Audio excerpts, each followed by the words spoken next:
Welcome to Dreamed It, Then Real Lifed It, the podcast where we dive deep into the journey from vision to reality. I'm Kelly Jackson, your guide on this path of self-discovery, transformation, and intentional living.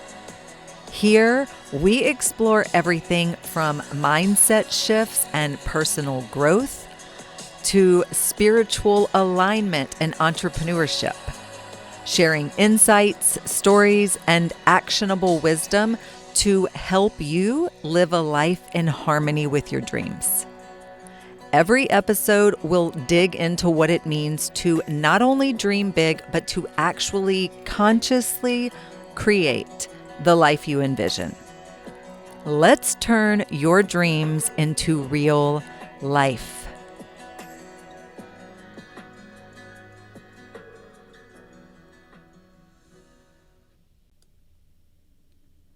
You say you want to love yourself, but are you unknowingly sabotaging that journey?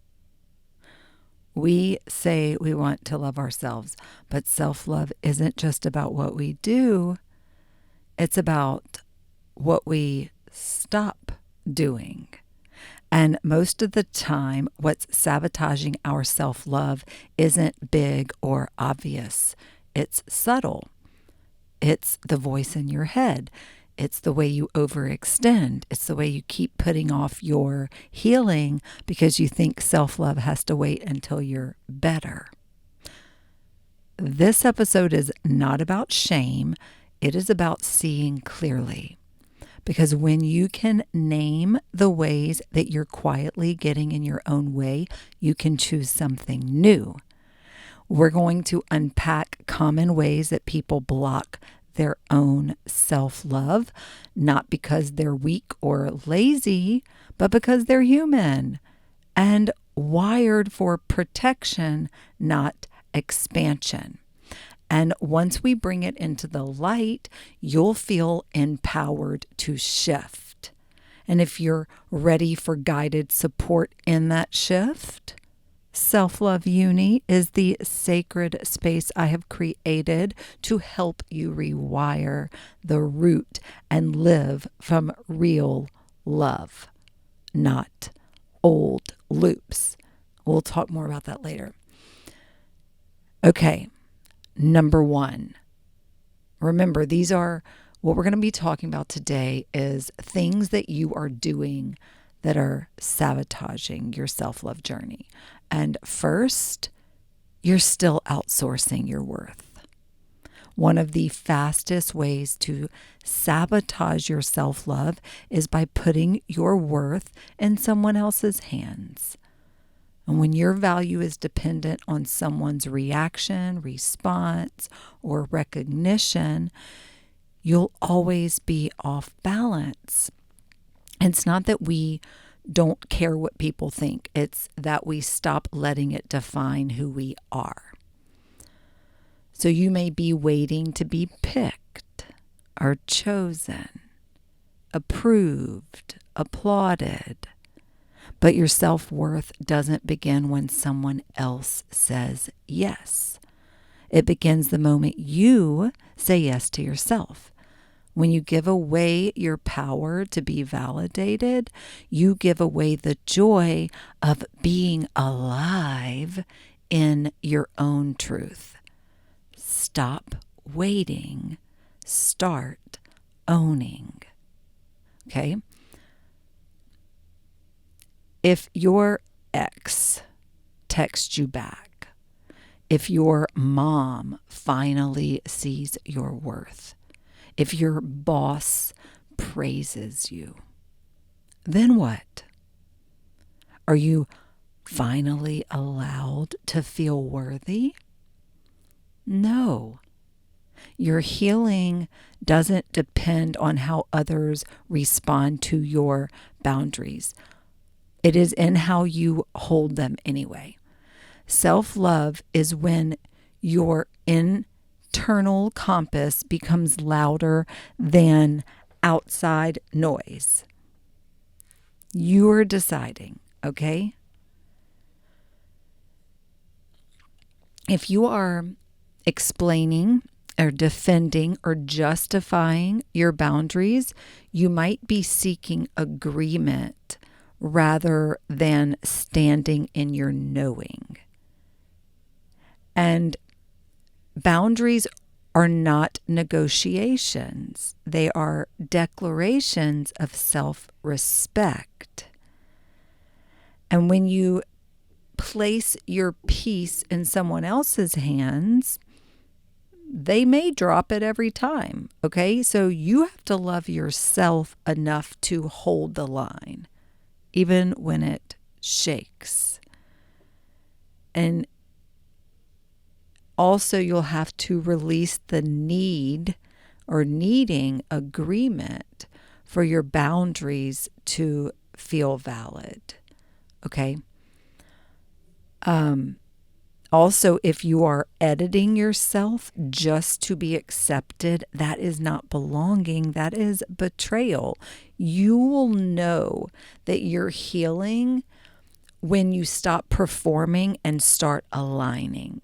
And when you allow yourself to be seen in your full truth, you attract the people who love the real you, not the polished version. Okay, that is self-love. And there's a difference between closeness and collapse. Real connection supports your individuality. It doesn't dissolve it. When we are terrified of disconnection, we'll compromise ourselves to keep others close. But true love holds space for separateness too. And the more rooted you are in you, the safer connection becomes. Self-love means you are the source, not the seeker. And if you're realizing how deeply you've been outsourcing your worth, well, then let that awareness guide you, not shame you. Okay? And this is exactly the kind of reclamation work that we do inside of Self-Love Uni. So when you're ready, I've got you. Okay? Number 2 big thing. Your inner voice is still a bully. You cannot bully yourself into becoming someone that you love. And yet, many people try. The voice inside your head is one of the most important relationships in your life. You want to have a healthy relationship with that voice. You don't want that voice to be a toxic presence in your life because you are hearing it every single day. Okay? So let's look at how it might be sabotaging your growth and how to shift it into something supportive and sacred.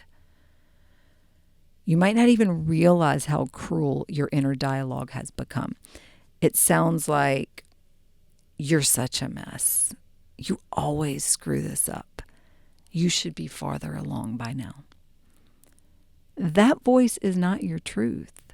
It's your programming, and it can be rewritten. And if the voice in your head is more critical than compassionate, then it's time to rewrite that programming, that voice. There's nothing wrong with wanting to do better, okay? But if your growth is always wrapped in shame and self-blame, it's not growth. It's self-punishment. And real change comes from compassion, the kind that says, I see what happened. I see where I'm headed. I still love myself here. Okay? Mistaking shame for motivation shame doesn't make you better. It makes you small. It makes you afraid to try again. When you motivate yourself through fear or guilt, you might get short-term compliance, but long-term burnout. We had a whole episode on burnout. I hope you'll tune into that. Encouragement lasts. Shame doesn't. So choose the voice that helps you rise. And self-shaming is self-sabotage. So we want to avoid that, guys. The stories we tell ourselves matter. If you're like, I'm not good at relationships, I can't stick to anything, I'm just bad with money. These aren't facts. They're affirmations. And your brain believes what you repeat. So start speaking life into your identity. Not a fake positivity, okay, but true possibility.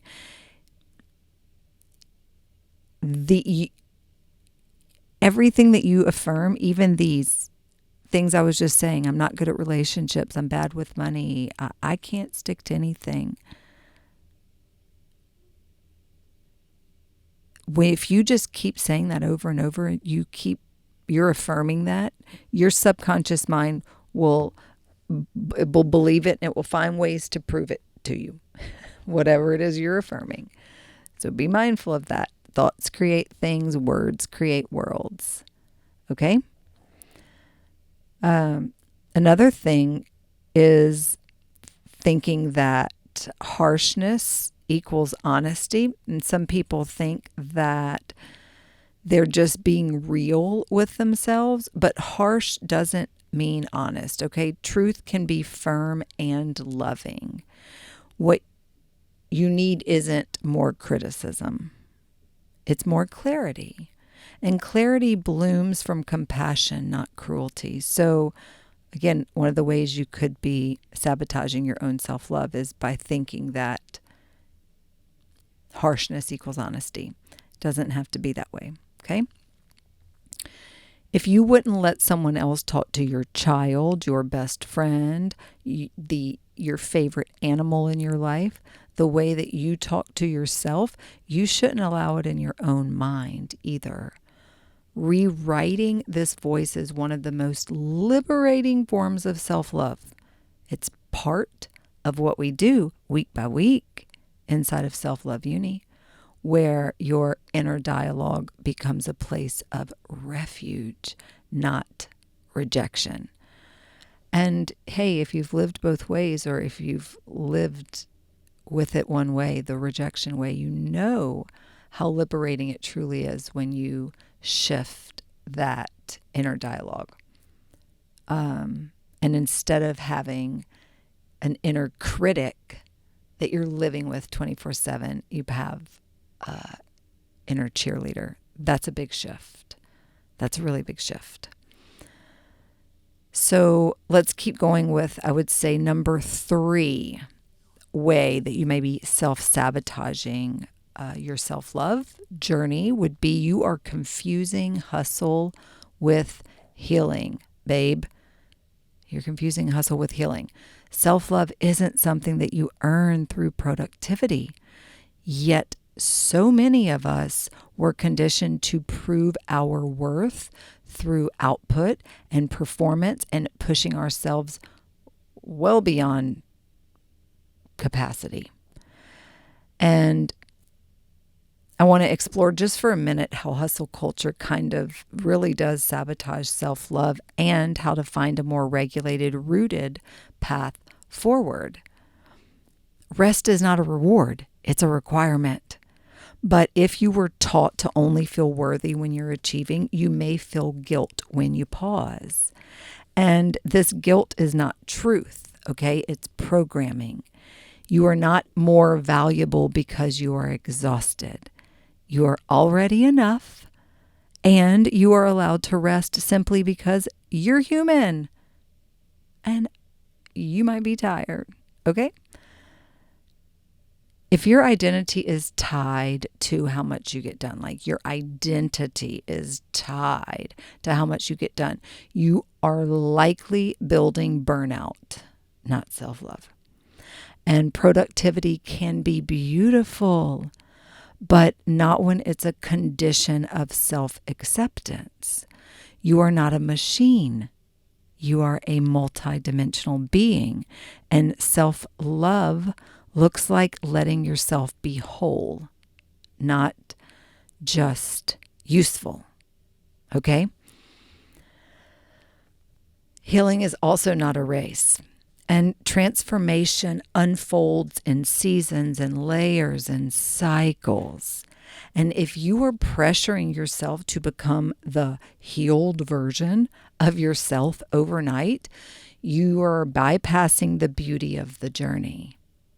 And self-love says, I will be gentle with myself as I grow, and I will love myself in every chapter, not just the final one. Okay, so it's who you become. I've used this example before, but I feel like it's appropriate here as well. If I were to wave a magic wand and abracadabra, you have the bank account of your dreams with the assets in the portfolio of your dreams. And you have, with a wave the wand, you've got the relationship of your dreams, the person of your dreams, and you have the body of your dreams, and you have the career, the job of your dreams. You're making the impact of your dreams. Like if I just waved the wand and I gave you all of these things, would you be able to maintain them, to sustain them? Your health, like would everything, could you do it? Because here's the thing, it's who you become along the way it's who you become in the process, the journey of aligning with these opportunities, these people, these situations, these things, building all of this stuff.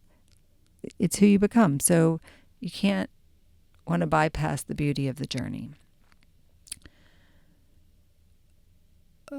Again, we live in a world that glamorizes the grind. So early mornings, late nights, no breaks, no days off. But this kind of devotion often leads to depletion, not expansion. Self-love doesn't mean you never work hard, because you do. You do. It means you know, though, when to pause, when to replenish, when to come back to yourself, when to ground, when to clear, when to regulate. Balance isn't weakness, it is wisdom. Another thing I would say is mistaking overachieving for confidence. Perfectionism isn't a flex. It is often a trauma response. Many high achievers are people who learned early that love had to be earned. And when you start untangling your worth from your work, your relationship with yourself softens and your entire nervous system begins to exhale. And that's what real healing feels like. You don't have to hustle your way into self-love. You get to return to it gently, consistently, lovingly. And if this resonates and you're ready for a softer, more sustainable path, that's the kind of path we walk inside Self-Love Uni. And yes, you are invited to enroll. You can go through it at your own pace, your own best pace. Okay, number 4. Ways you are self-sabotaging your self-love journey. You are ignoring your triggers instead of learning from them. Okay, Most people think of triggers as something to avoid, but what if they're actually sacred invitations? Triggers reveal where healing is needed, and when approached with curiosity instead of shame, they can be some of our greatest teachers. Let's explore why ignoring them sabotages self-love, okay, and how to shift into deeper integration. A trigger doesn't mean you're broken. It means something in your body is asking to be witnessed. And it's a signpost, not a stop sign, okay? Many people see triggers as setbacks, but in truth, they're opportunities, setups for something greater. Self-love grows when you meet your pain with compassion and you allow it to teach you something new. And pretending you're not triggered isn't healing, it's bypassing.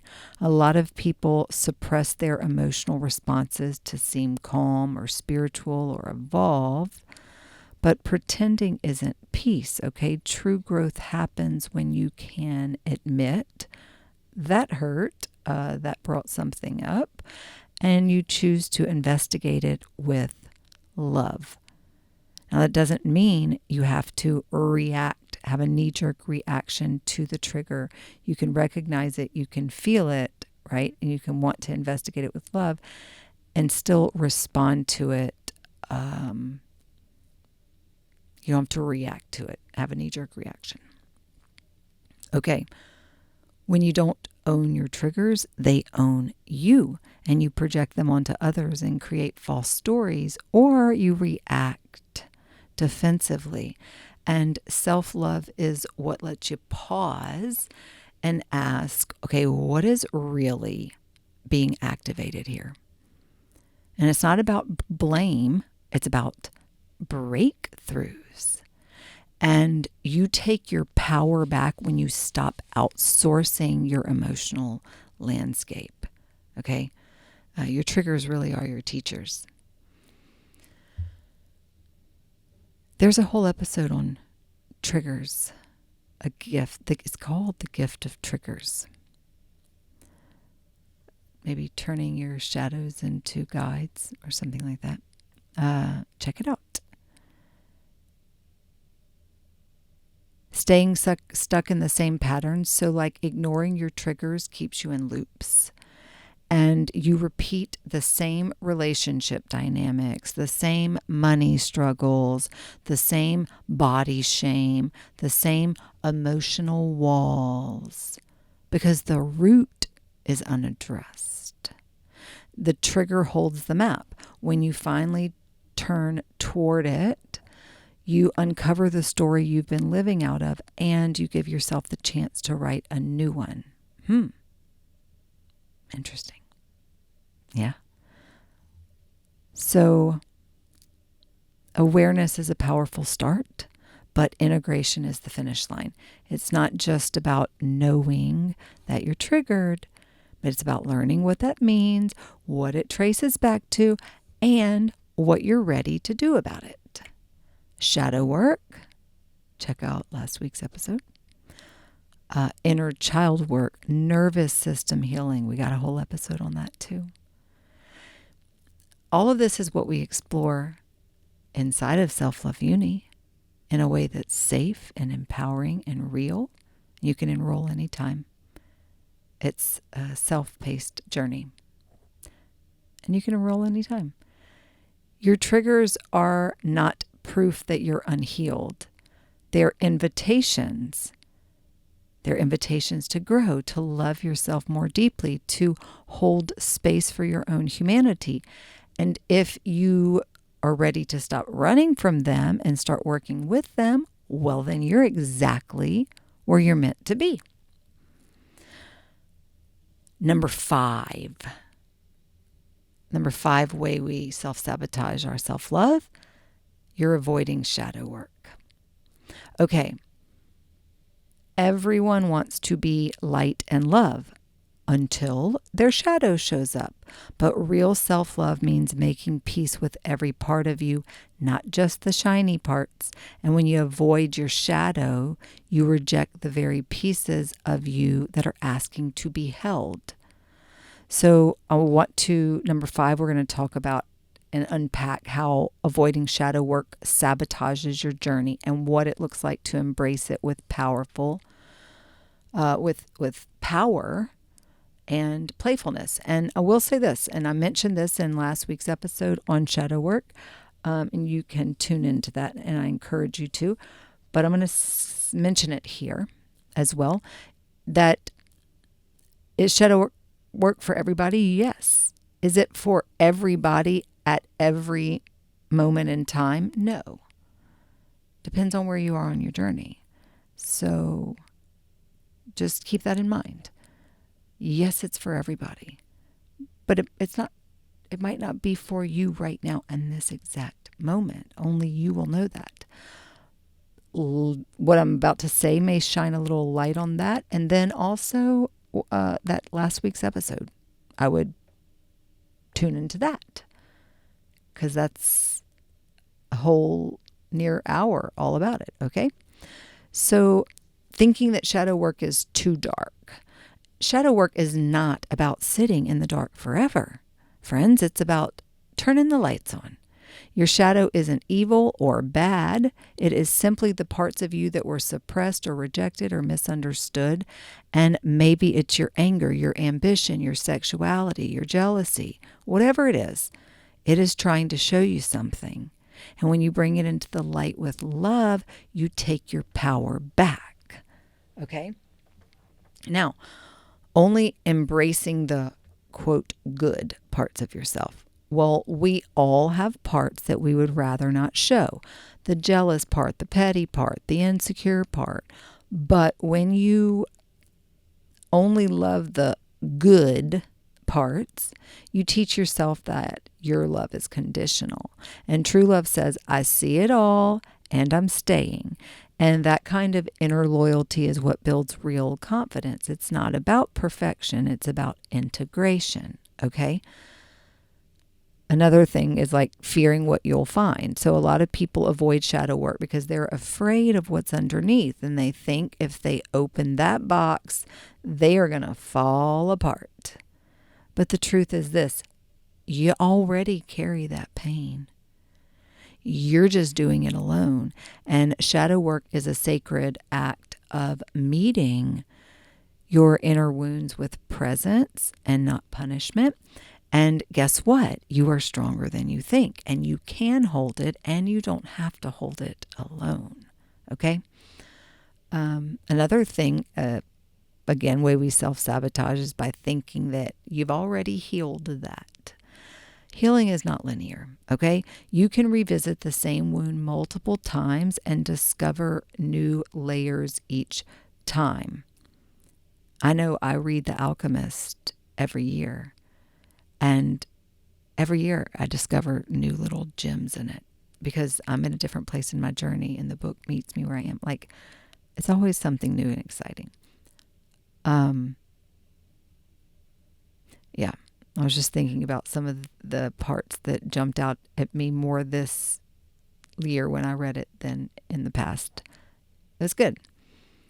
But so, again, you can revisit the same wound multiple times and discover new things each time. And just because you journaled about your childhood once doesn't mean that you're done, okay? Your growth spirals upward.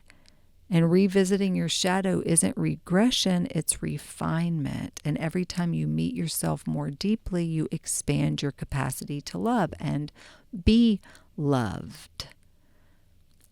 And then the misconception, this belief that it's not for you. So shadow work is for everyone, not just healers or coaches or creatives, okay? It's for the mom who keeps losing her patience. It's for the entrepreneur who avoids visibility. It's the partner who struggles with trust. When you understand your shadow, you start understanding your triggers, your patterns, and power. And that's when the transformation gets real. Okay? Avoiding your shadow will not make it disappear. It will just keep driving your life from the back seat. But when you turn toward it gently and bravely, you meet the most honest parts of yourself. And that's not darkness, that is liberation. And guys, if you're ready for guided, empowering shadow work, my doors are open inside Self-Love Uni. It is not about becoming someone new. It is about finally loving who you are. Okay? Number 6. You are attached to the struggle story.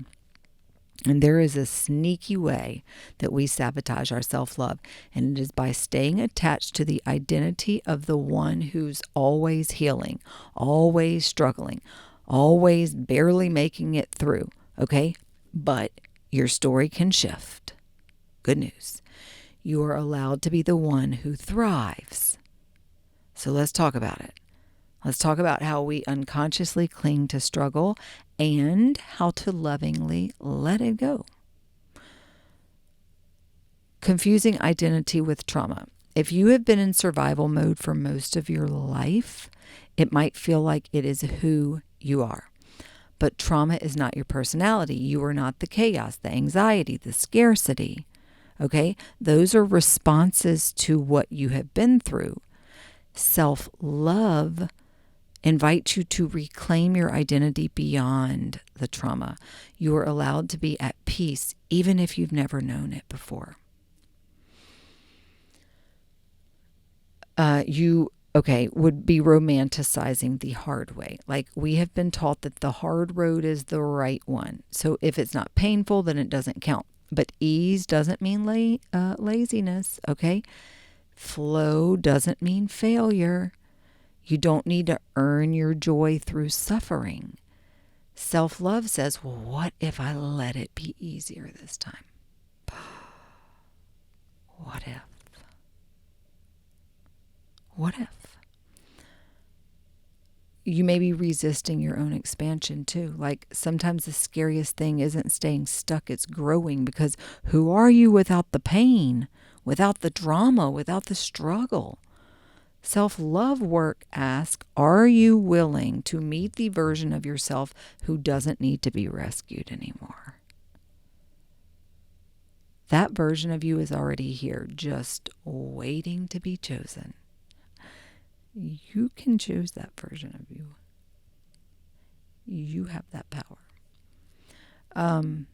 But you may be resisting your own expansion, you know.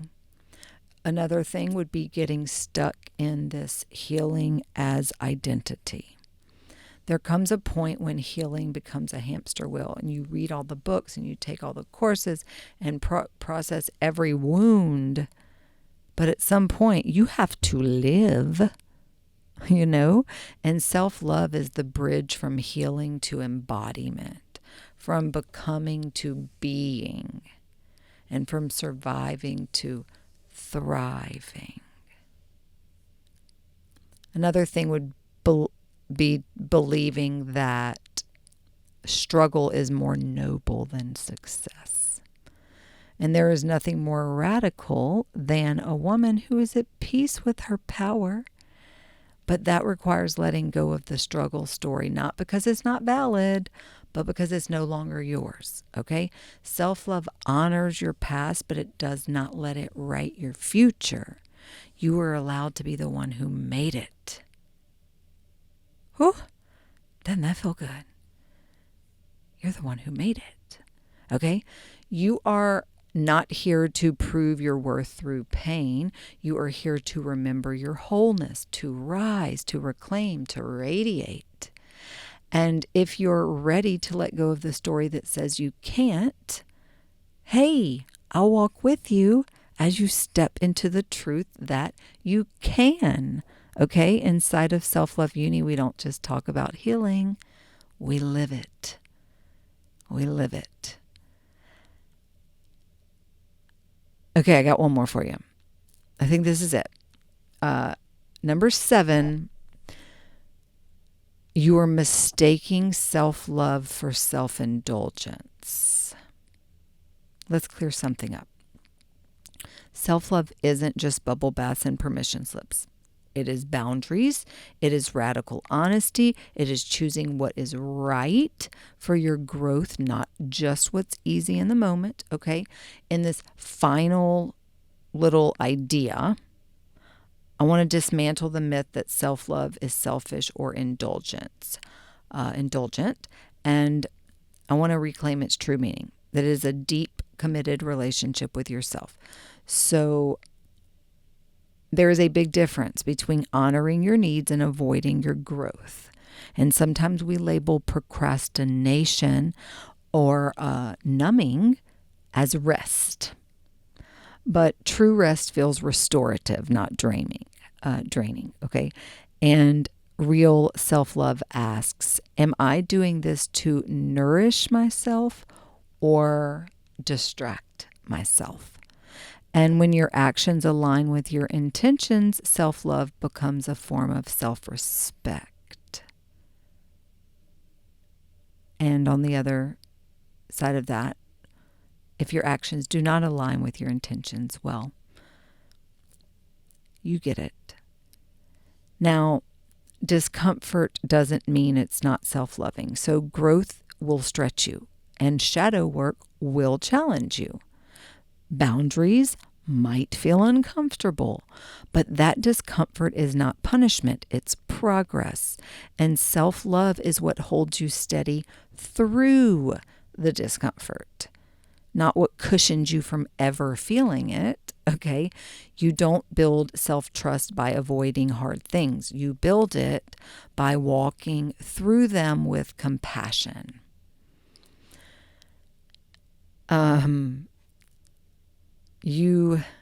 Wouldn't it be nice if you could avoid all the hard things, but we can't, okay? And again, you don't want to because it's part of what shapes you. And so you got this is all I'm saying. You got this. And you can hold yourself accountable and be kind. Somewhere along the way, we were taught that accountability meant shame or discipline. And what if it meant devotion, though? And what if self-love said, I'm not letting you quit on yourself today, not because you're not good enough, but because you're too precious to abandon. That's not indulgence. That is self-leadership, and it's magnetic, okay? And it might sound a little different than the way that you've been speaking to yourself. So that's why we're having this talk, so that we can shift away from self-shaming, and remember, shame off me, and into a place of self-accountability, but also kindness.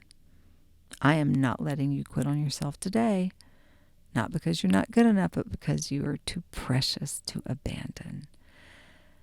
There's also a line between comfort and complacency, and there is a version of comfort that does keep you small, and that tells you to stay quiet and stay safe and stay stuck. But real comfort, the kind that is rooted in self-love, expands you, and it creates safety inside of you so that you can take bold steps outside of you. And don't confuse stagnation with stability, because one will keep you asleep and the other will wake you up. Okay? Self-love is a lifestyle and not a loophole. And it's easy to say, I'm loving myself today, as an excuse to skip the hard things or opt out of growth. But true self-love is a long game, and it's a daily devotion and not a get out of accountability free card, okay? It's choosing to show up for yourself over and over, even when it's inconvenient, especially when it's inconvenient. That is where your power lies. Something I say to practicing the discipline of delayed gratification. Sometimes it feels like that. It feels like we're doing this because we know that this discipline of the way we show up for ourselves and we love ourselves, that there's a compound effect happening. Self-love isn't soft, it's fierce, it's intentional, it's deeply healing. And when you stop mistaking self-love for indulgence, you start wielding it as a tool for evolution. And the more you embody it, the more your life transforms from the inside out. If you are here, you're already doing the work. The fact that you care about your self-love journey means something. It means you're listening to your inner voice. You're asking better questions. You're ready to show up for yourself in bigger, braver ways. But this journey isn't always easy. I know. And that's why spaces like this exist. And that's why I created Self-Love Uni. It's a coaching experience rooted in real tools and real transformation and real love.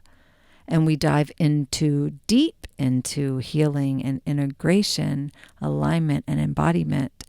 And you don't have to do it alone. You're not broken, you're becoming.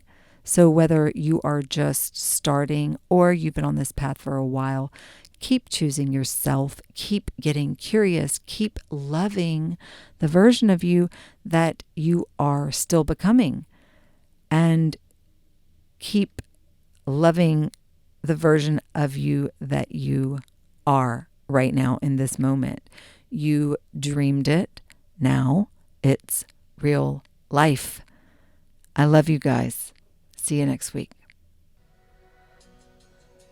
Thank you for tuning in to Dreamed It, Then Real Lifed It.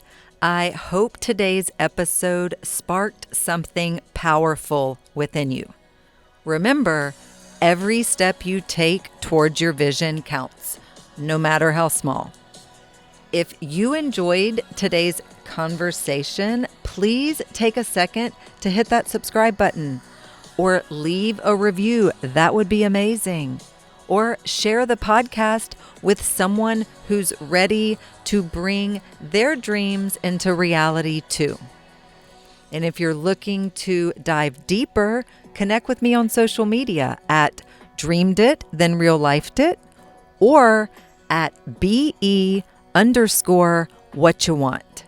Or visit dreameditthenreallifedit.us for more resources on aligning your life, business, and dreams. Until next time, keep dreaming and keep manifesting your dreams into real life. Love you, friends.